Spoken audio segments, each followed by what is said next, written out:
आदाब, मैं नीता सिंह हाजिर हूँ हिंदुस्तान भर की सोशियो पॉलिटिकल और इकोनॉमिक इश्यूज पर खास प्रोग्राम लेकर। यह है इंडिया।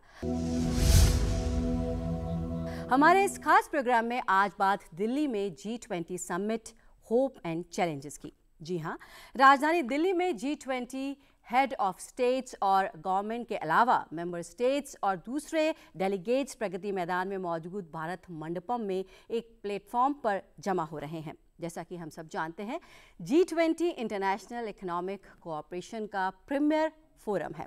तो हम सबके जानने वाली बात यह है कि हमारे देश की राजधानी में ऑर्गेनाइज होने वाले इस हाई प्रोफाइल इवेंट का सिग्निफिकेंस क्या है, इससे हमारे देश को क्या उम्मीदें हैं और इसे ऑर्गेनाइज करने के चैलेंजेस क्या हैं। इसी पर बात करने के लिए हमारे साथ स्टूडियो में मौजूद हैं तीन खास मेहमान।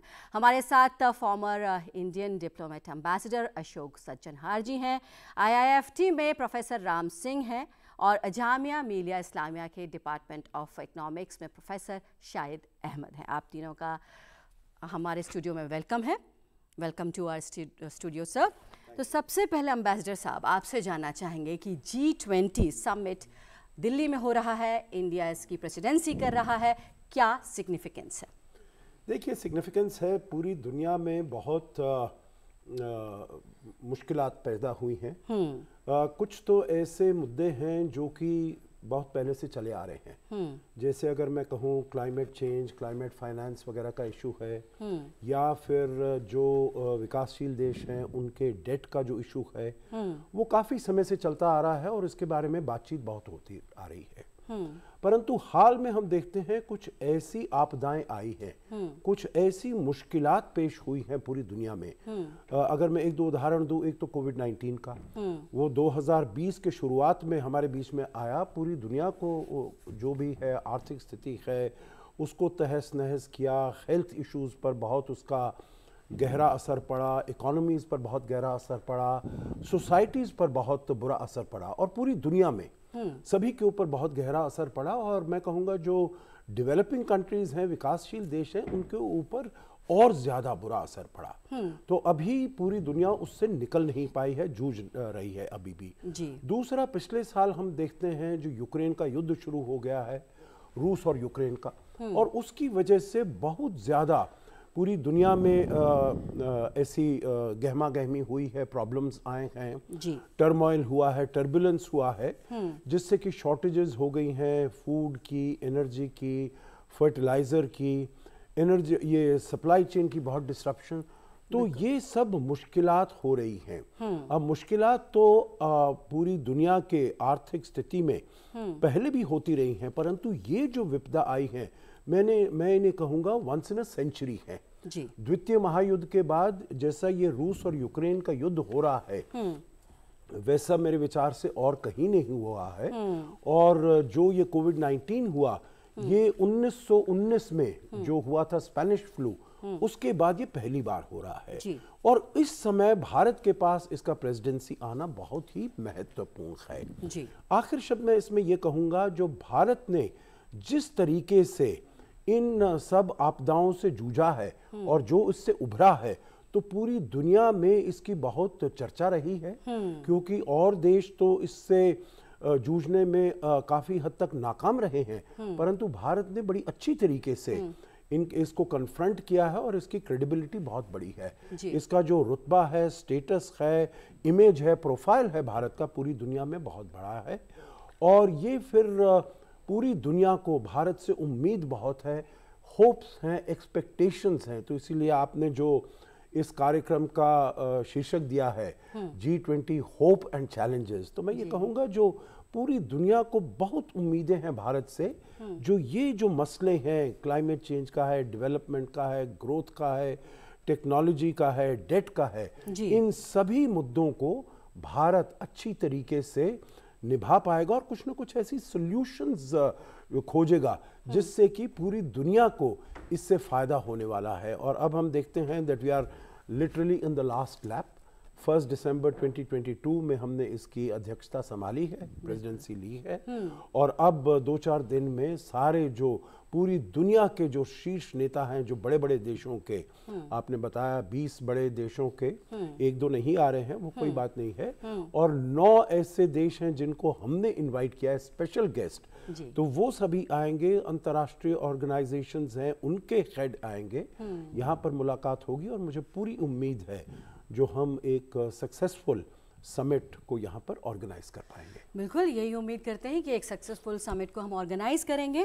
प्रोफेसर राम सिंह जी, आप इकोनॉमिस्ट हैं, आपसे जानना चाहेंगे आप कैसे देखते हैं, सिग्निफिकेंस क्या है G20 का, आप कैसे देखते हैं? देखिए, जो G20 की जो स्थापना हुई थी वो 1998 का जो करेंसी क्राइसिस था या इकोनॉमिक क्राइसिस थाईलैंड था, उसके बाद में 2 मेन ऑब्जेक्टिव्स, पहला कि दुनिया में कैसे आर्थिक स्थिति को मजबूत किया जाए और वित्तीय संकटों से किस प्रकार से जूझा जाए। फिर इसमें और मुद्दे जुड़ते चले गए जिसमें क्लाइमेट चेंज मुख्य रूप से है। और उस समय से लेकर पहले ये एक मुख्य रूप से एक सेंट्रल गवर्नमेंट के बैंक्स होते थे या जो फाइनेंस मिनिस्टर्स होते, उस लेवल पर मीटिंग्स होती थी। पर 2008 का जो वित्तीय क्राइसिस था, उसके बाद ये रियलाइजेशन आया सभी गवर्नमेंट्स में कि जो आज के युग के चैलेंजेज हैं और जो इनके इंटर फंक्शनल लिंकेजेज हैं, उसको देखते हुए इस ग्रुप की जो महत्वता है बहुत ज़्यादा बढ़ जाती है जी। हम सबको पता है कि G7 एक रिच कंट्रीज़ का ग्रुप है, उसके बाद लगभग 70% ऑफ वर्ल्ड GDP अगर कोई ग्रुप रिप्रेजेंट करता है तो वो G20 है। और 2008 से लेकर आज तक G20 ने बहुत निरंतरता से और बहुत ही गंभीरता से जो हमारे सामने चैलेंजेज आए हैं एट ए नेशनल लेवल और एट ए इंटरनेशनल लेवल और रीजनल लेवल, उसको बहुत अच्छी बखूबी से डील किया है। 2008 के क्राइसिस के बाद में अगर देखा जाए तो जो वित्तीय संकट आया था दुनिया पे, उसको ओवरकम करने में जो डिसीजंस लिए गए थे, स्पेशली टू जो क्रेडिट को किस प्रकार से इंजेक्ट किया जाए ग्लोबल इकोनॉमी में, उसमें G20 की बड़ी महत्वपूर्ण भूमिका है। मैं एम्बेसडर साहब से पूर्ण रूप से सहमत हूँ कि आज के चैलेंजेस, जैसा सर ने बताया कि जो कोविड-19 और ये जो सप्लाई चेन का डिसरप्शन हुआ, उससे 3 मेन चैलेंजेज आए हैं।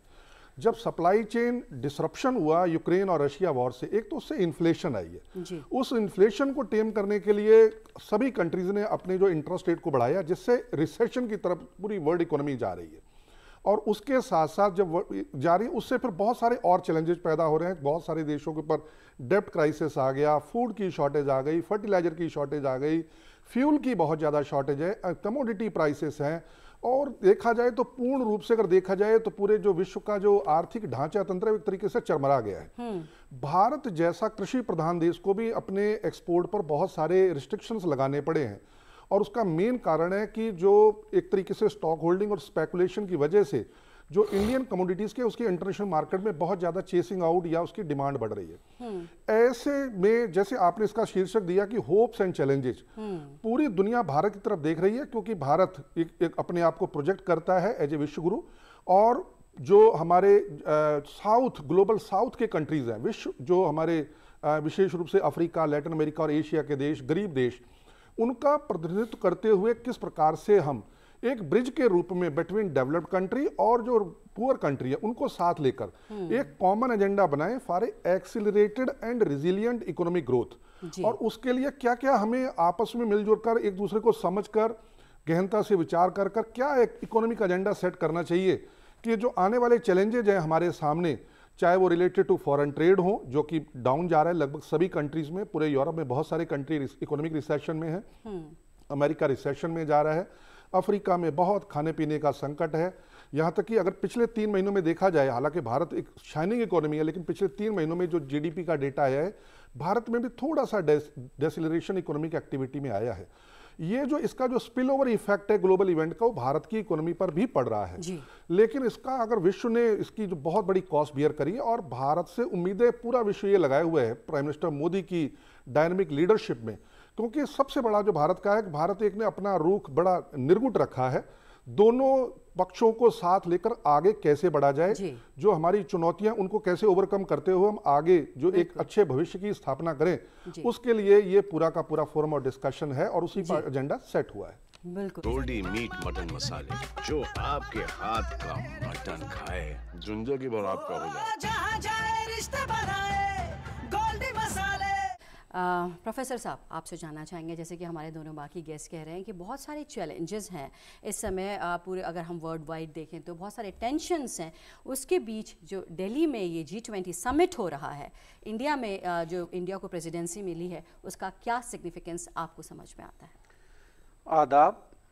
G20 की प्रेसिडेंसी ये ऐसे मौके पे भारत को मिली है जहाँ पर हमारे पास बहुत कुछ दुनिया को दिखाने के लिए है और देने के लिए है।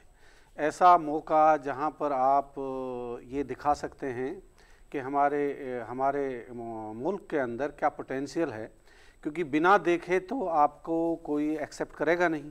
और ये ऐसा मौका है जहाँ पर दुनिया के जो 19 कंट्रीज़ एंड यूरोपियन यूनियन जो G20 का जो ग्लोबल इकोनॉमी का ऑलमोस्ट मोर देन 85% GDP को रिप्रेजेंट करते हैं और 75% ट्रेड को रिप्रेजेंट करते हैं, तो दुनिया का एक जो इकोनॉमी का बड़ा हिस्सा जो है ये G20 रिप्रेजेंट करता है। और अगर हम अपने जिन कंट्रीज़ को हमने इनवाइट किया है उनको भी शामिल कर लें, दूसरे 9 कंट्री और हैं, तो दुनिया का ऑलमोस्ट 90% से ज़्यादा हम लोग ये इस मीटिंग के अंदर लोग आ रहे हैं। तो हमने इस दौरान, जब ये एक मौका है जहां हेड ऑफ़ द स्टेट्स आ रहे हैं, उनके साथ बहुत सारे बिजनेस ग्रुप्स आ रहे हैं, ट्रेड मिनिस्टर्स आ रहे हैं, बहुत सारे और वर्ल्ड बैंक के रिप्रेजेंटेटिव, IMF के रिप्रेजेंटेटिव, WTO के रिप्रेजेंटेटिव, वर्ल्ड के जितने मेजर मल्टीलैटरल इंस्टीट्यूशंस हैं वो सारे लोग आ रहे हैं। तो हम लोगों ने जो ये पिछले 30 साल में, जो मैं कहूँ 91 ऑनवर्ड, जो इंडिया का जो एक ग्रोथ स्टोरी रही है और जो उसमें जो रिवोल्यूशनरी चेंजेस इकॉनमी में आए हैं वो विजिबल हैं। इंडिया ने जिस तरह से G20 को ऑर्गेनाइज किया है, ये एक यूनिक होने जा रहा है, ये यूनिक मॉडल है जो आज तक कहीं नहीं हुआ।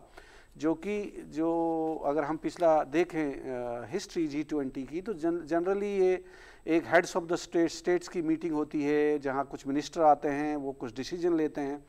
लेकिन इंडिया ने इस G20 को जन भागीदारी, जहाँ पर लोगों को शामिल किया है, 200 से ज़्यादा मीटिंग्स डिफरेंट सिटीज़ में हुई हैं, डिफरेंट, चाहे वो रिलेटेड फाइनेंस ट्रैक की हों, चाहे वो शेरपा ट्रैक की हों, डिफरेंट अलग अलग जो सब मीटिंग्स हैं, चाहे वो यूनिवर्सिटीज़ से लिंक्ड प्रोग्राम हो, चाहे वो अर्बन 20 हो, चाहे यूथ 20 हो, बहुत सारे जो जन भागीदारी प्रोग्राम हैं, जो इंटेलेक्चुअल्स को शामिल करने का प्रोग्राम है। तो ये मीटिंग सिर्फ दिल्ली के इंडिया गेट में नहीं हो रही है, ये इंडिया के ऑलमोस्ट हर जो सिटीजन है वो इसमें किसी न किसी तौर पर पार्टिसिपेट कर रहा है, जो एक यूनिक वे है एक ग्लोबल मीटिंग को ऑर्गेनाइज करने का। और हालांकि मुझे लगता है कि आने वाली G20 मीटिंग्स के जो होस्ट होंगे वो भी यहाँ से ये सबक लेंगे कि किस तरह से अपने लोगों को शामिल करना है। अब मैंने कहा कि इंडिया के पास बहुत पोटेंशियल है, जैसे हमने डिजिटलाइजेशन किया है, तो ये दुनिया को हम दिखा पाएंगे कि हमारे पास डिजिटल पावर क्या है। हमारा कोविड हेल्थ में हमने जो अचीव किया है वो हम दिखा पाएंगे कि क्या है। दूसरा, जो हमारा इंडिया जो लीड किया है, जो इंटरनेशनल सोलर अलायंस है, उसको इंडिया जिसकी जो क्लाइमेट चेंज और रिन्यूएबल एनर्जी, उस सेक्टर को दुनिया को हम दिखा पाएंगे कि इंडिया की जो कैपेसिटी क्या है। और उसको जब तक हम जो ग्लोबल प्रॉब्लम्स हैं, ऑब्वियसली वो इंडिया से एक्सपेक्टेशन बहुत ज़्यादा हैं और किसी भी ग्लोबल इशू का ज़रूरी नहीं है कि सारी एक्सपेक्टेशन फुलफ़िल हो पाएँ, लेकिन अगर पार्शियली भी सारी एक्सपेक्टेशन फुलफ़िल हो पाती हैं तब भी ये इंडिया के लिए G20 बहुत ही सक्सेसफुल इवेंट होगी। और इसके 2 पार्ट हैं, एक इंडिया के एंगल से होगा और दूसरा इसका ग्लोबल इन्फ्लुएंस क्या होगा। तो मेरा शुरुआती रिमार्क्स तो यही है, देखते हैं आप। जी, एम्बेसडर साहब, आपसे जानना चाहेंगे कि जैसे कि आपने बताया कि इस समय world is going through crisis और ग्लोबल टेंशन्स, ये सारी चीज़ें हैं, और इस समय इंडिया अपने आप को एक बहुत पावरफुल कंट्री की तरह इमेज बना सकता है। क्या इश्यूज़ होंगे जो कि इस G20 में देखने को मिल सकते हैं, जिस पर कि डिस्कशन हो सकता है? कैसे अपनी इमेज इंडिया पोर्ट्रे करने की कोशिश करेगा? क्या कुछ देखने को मिल सकता है? जी धन्यवाद। देखिए, आपने कहा है जो भारत अपने को एक पावरफुल कंट्री रिप्रेजेंट करेगा, मैं थोड़ा सा उसमें तब्दीली कहूँगा, मैं कहूँगा as a responsible nation, as a responsible leader, जो अब हमने हमारी जो क्षमता है वो काफ़ी बड़ी है। और जैसे हमारे दोनों को स्पीकर्स एमिनेंट पैनलिस्ट हैं उन्होंने कहा है, जो बहुत सारे ऐसे मुद्दे हैं जिसकी सॉल्यूशंस भारत दे सकता है। देखिए, एक जो मुद्दा जिसके ऊपर हम बहुत बात करते रहे हैं वो है क्लाइमेट चेंज का, वो है क्लाइमेट फाइनेंस का। और उसमें हम देखते हैं सभी देश कहते हैं जो वो एक एग्जिस्टेंशियल थ्रेट है, जो उसमें ज़रूर कुछ ना कुछ किया जाना चाहिए। अगर नहीं करेंगे तो ये न केवल एक किसी देश, पूरे विश्व के लिए बहुत ही इसके परिणाम जो हैं बहुत ही भयावह सिद्ध हो सकते हैं। अब इसकी बात चल रही है, बहुत सारे दूसरे और फोरम्स भी हैं, जैसे UNFCCC है, United Nations forum on climate change. अब उसमें जो मुलाकात होती है जिसे कहा जाता है कॉन्फ्रेंस ऑफ द पार्टीज, तो कॉन्फ्रेंस ऑफ पार्टीज जो कोपेनहेगन में हुआ था, COP15 जिसे बोला जाता है 2009 में, उसमें कुछ ऑब्लिगेशंस ली थी सभी देशों ने, पर्टिकुलरली डेवलप्ड कंट्रीज ने, विकसित देशों ने, जो हम $100 बिलियन हम ये वाला जो हर साल ये वाली हम एड असिस्टेंस देंगे डेवलपिंग कंट्रीज को, जिससे कि वो अपनी जो क्लाइमेट चेंज है जो उनके ऊपर दुष्प्रभाव पड़ रहा है उसके साथ वो कैसे जूझेंगे, जिससे कि जो आप चाहे वो वायु में हो, जल में हो, धरती में हो, उसका आप पर्यावरण को आप कैसे प्रोटेक्ट कर सकते हैं। परंतु वो वाला जो $100 बिलियन का उनका जो कमिटमेंट है उसको वो अभी तक पूरा नहीं कर पाए हैं। तो भारत, क्योंकि भारत का जो ट्रैक रिकॉर्ड है क्लाइमेट चेंज में, दूसरी बारी जो हुई थी इसी का ही COP उसमें 2015 में जो हुआ था COP21 पेरिस में, उसमें जो अभी बात की गई है इंटरनेशनल सोलर अलायंस की, उसको भारत ने लॉन्च किया था और हमने डिजास्टर रेजिलिएंट इंफ्रास्ट्रक्चर के ऊपर भी हमने इसको लॉन्च किया था। तो भारत का जो ट्रैक रिकॉर्ड है, अगर हम देखें G20 देशों में, तो जो हमारी पेरिस कमिटमेंट्स थी, मेरे ख्याल से एक अलग देश है भारत, एक आइसोलेटेड कंट्री है, द ओनली कंट्री जो कि पेरिस अकॉर्ड्स के अपने जो कमिटमेंट्स हैं उनको पूरी तरीके से पूरा कर रहा है।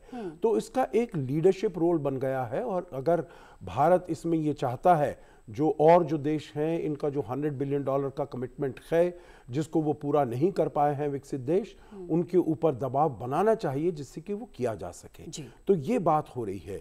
दूसरी बात, इसी क्लाइमेट चेंज में मैं कहूँगा, एक प्रधानमंत्री मोदी ने एक आह्वान दिया था जिसे कहा जाता है लाइफस्टाइल फॉर एनवायरनमेंट। वो COP26 ग्लासगो में अभी 2 साल पहले जो हुआ था उसमें उन्होंने कहा था।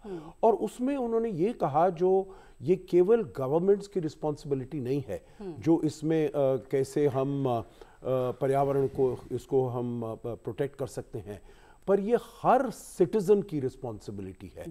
तो हमको अपने सभी को लाइफस्टाइल को चेंज करना पड़ेगा जिससे कि हम पर्यावरण का बचाव कर सकें। और मेरे विचार से इसके ऊपर बहुत बात हुई है जब ये G20 के सम्मेलन हुए हैं, मिनिस्ट्रियल मीटिंग्स हुई हैं और ट्रैक्स में मीटिंग्स हुई हैं, और मेरे ख्याल से इसके बारे में बहुत ज़्यादा अवेयरनेस आ गई है। आखिरी बात मैं इसमें ये कहूँगा, एक और जो बहुत ही अहम मुद्दा भारत ने उठाया है वो है भारत इमर्ज कर रहा है as a prominent voice of the global south. क्योंकि भारत ने जैसे ही अध्यक्षता संभाली इस गुट की ऑन 1 दिसंबर 22, तो हमने ये देखा जो 20 देश तो हैं जो सबसे महत्वपूर्ण देश हैं, जो कि 85% GDP रिप्रेजेंट करते हैं वगैरह वगैरह, परंतु इसके अलावा देयर आर 180 कंट्रीज, 180 देश हैं जो विकासशील देश हैं, जो बाहर हैं। जो भी निर्णय लिए जाएंगे G20 के, उनका सबसे ज्यादा प्रभाव उन 180 देशों पर पड़ने वाला है, क्योंकि उनकी जो कैपेसिटी है to deal with the challenges वो बहुत कम है। तो इसीलिए भारत ने क्या किया, 12 और 13 जनवरी, immediately after assuming its presidency, हमने एक voice of the global south summit organise किया, जिसमें कि 125 देशों ने, दुनिया के 125 देशों ने उसमें वो सम्मिलित हुए।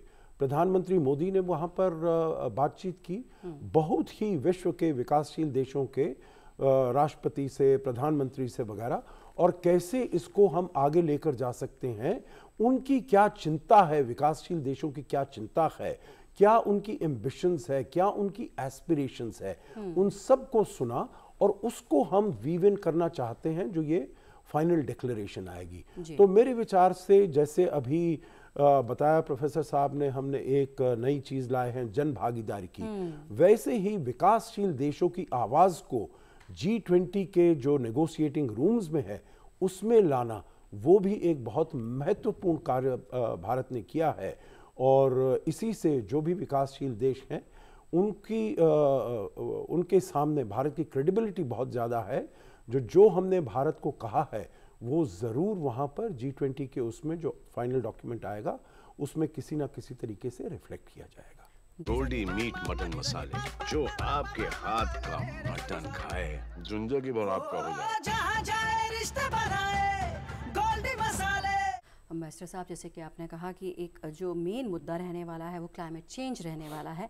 प्रोफेसर राम सिंह, आपसे जानना चाहेंगे कि और कौन से मुद्दे, अगर हम ट्रेड की बात करें तो क्या देखने को मिल सकता है इस फोरम में? देखिए, इस फोरम में बहुत ज़्यादा उम्मीदें हैं। अगर मैं कहूँ कि अगर उम्मीदें तो लगभग 7 ब्रॉड थीम्स पे बहुत ज़्यादा है, लेकिन एक्सीलरेटिंग इकोनॉमिक एक्टिविटी, क्योंकि जो बाकी बाय प्रोडक्ट्स जो हमारे जो थीम्स होंगे, अगर इकोनॉमिक एक्टिविटीज़ को अगर हम बढ़ा सकेंगे पूरे विश्व व्यवस्था में, ट्रेड को as a engine of growth use करेंगे, तो स्वाभाविक रूप से हमारे पास फाइनेंस होगा, चाहे वो रिच कंट्री हो, पुअर कंट्री हो, फॉर अदर प्रोजेक्ट्स।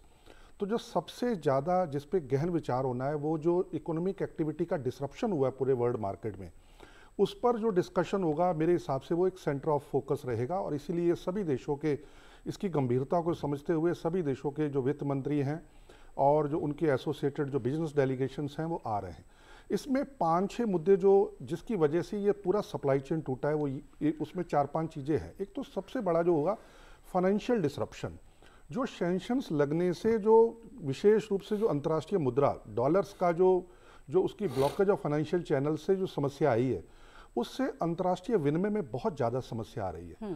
तो इसमें कई अल्टरनेट आर्गुमेंट्स हैं, डी डॉलराइजेशन का भी है और डॉलराइजेशन का भी है। इसके साथ साथ उसके अल्टरनेट क्या हो सकते हैं, जैसे भारत ने बहुत ही सक्सेसफुली एक डिजिटल करेंसी नेशनल लेवल पे लॉन्च कर ली है। 3 दिन पहले भारत ने उसको पहले B2B मॉडल में यूज किया, अब B2C मॉडल में। तो भारत ये चाह रहा है कि इस प्रकार की समस्याओं से अपनी डायनेमिक लीडरशिप को आगे बढ़ाते हुए कि हम एक ऐसी व्यवस्था स्थापित करें कि दुनिया में या तो अल्टरनेट करेंसी आ जाए या फिर एक ऐसी करेंसी हो like a common public goods, जैसे कि डिजिटल करेंसी। अब पूरे दुनिया में लगभग 40 देशों ने भारत से इस समय संपर्क किया है in to understand the digital transformation of Indian economy. उसमें डिजिटल करेंसी भी हो सकता है बाद में, लेकिन अभी की किस प्रकार से वो अपनी इकोनॉमी में जन भागीदारी को आगे ले जाएं, जनता के द्वार तक, जो गुड गवर्नेंस की सर्विसेज है, उसके लिए डिजिटल ट्रांसफॉर्मेशन, जैसे हमारे देश में जनधन अकाउंट, बैंकिंग का फाइनेंशियल इंक्लूजन हुआ, इसी प्रकार से और देश भी चाह रहे हैं भारत से सीखना कि किस प्रकार से इकोनॉमिक एक्टिविटी, क्योंकि जब बॉटम ऑफ पिरामिड में पैसा जाएगा उससे स्वाभाविक रूप से क्राइसिस को ओवरकम करने, मगर देखा जाए तो जब ये जनधन अकाउंट खोले गए थे तो शायद दुनिया में इसकी इतनी चर्चा नहीं हुई। जब कोविड-19 आया तो प्राइम मिनिस्टर मोदी की जो विजनरी लीडरशिप है उसका लोहा पूरी दुनिया ने माना। भारत एकमात्र ऐसा देश था दुनिया में जिसने कि केवल 1 हफ्ते में सभी के अकाउंट में पैसा भी डाल दिया जो vulnerable sections of the society थे, जिससे हमारी इकोनॉमिक एक्टिविटी में उतना गहरा घाव नहीं लगा। घाव लगा लेकिन उतना गहरा घाव, और उसमें एक हमें डिमांड को रिकवर करने में भी ज़्यादा समय नहीं लगा। इन सब चीज़ों से सीखते हुए दुनिया के देश भारत की तरफ देख रहे हैं कि कैसे डिजिटल इंफ्रास्ट्रक्चर को यूज करते हुए यूपीआई पेमेंट, अब लगभग इस समय करीब 16, 17, 18 देश ऐसे हो गए दुनिया में जहां पर यूपीआई जो है फॉर्मली लॉन्च हो चुका है।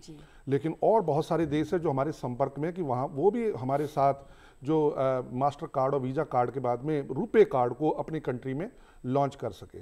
तो इसमें जो 6-7 जो महत्वपूर्ण मुद्दे होंगे, नंबर 1 उसमें कि जो करेंसीज का जो स्पेशली इसको as a instrument of economic sanctions use करना, इससे परहेज किया जाए क्योंकि इससे सप्लाई चेन डिसरप्शन बहुत ज़्यादा होता है। दूसरा, कॉमन पब्लिक गुड्स जैसे कि अनाज की जो खरीदारी है या फर्टिलाइजर्स की है, मिनरल्स एंड मेटल्स की है, उसका डिसरप्शन, उसका जियोपॉलिटिक्स से उससे दूर रखा जाए कि उससे इकोनॉमिक एक्टिविटी अफेक्ट होती है। और तीसरा, जो वल्नरेबल सेक्शंस ऑफ सोसाइटी है उनको पर पहुंचने के लिए कैसे डिजिटल इंफ्रास्ट्रक्चर को यूज किया जाए। इसके साथ साथ हम जो आने वाला जो हमारा ट्रेड है इंडस्ट्री 4.0, क्रिटिकल मिनरल्स बहुत ज़्यादा जरूरी हैं। जैसा कि हमारे एम्बेसडर साहब ने बहुत ही वृहत रूप में बताया कि आज की डेट में क्लाइमेट फाइनेंस और ग्रीन एनर्जी, इस पर बहुत महत्वपूर्ण डिबेट होगी।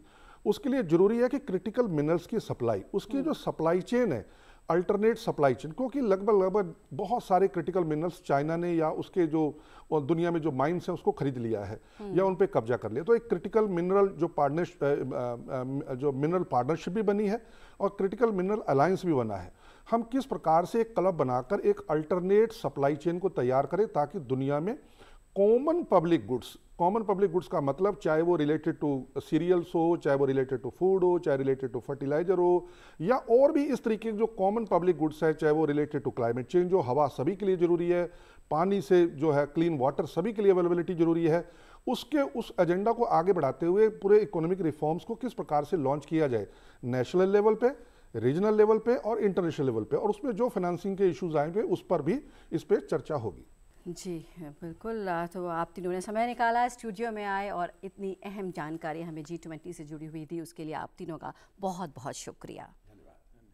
तो हमने बात की G20 2023 जो कि दिल्ली में हो रहा है, इसकी क्या सिग्निफिकेंस, होप और चैलेंजेस है। हमारी इस खास पेशकश में फ़िलहाल इतना ही। हमारा प्रोग्राम आपको कैसा लगा इस पर आप भी अपनी राय दे सकते हैं। इसके लिए हमारा ईमेल आईडी है ddurduspecials@gmail.com। इसी के साथ हमारी पूरी टीम को दीजिए इजाज़त।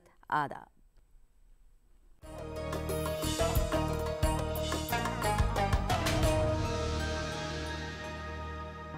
मैं तो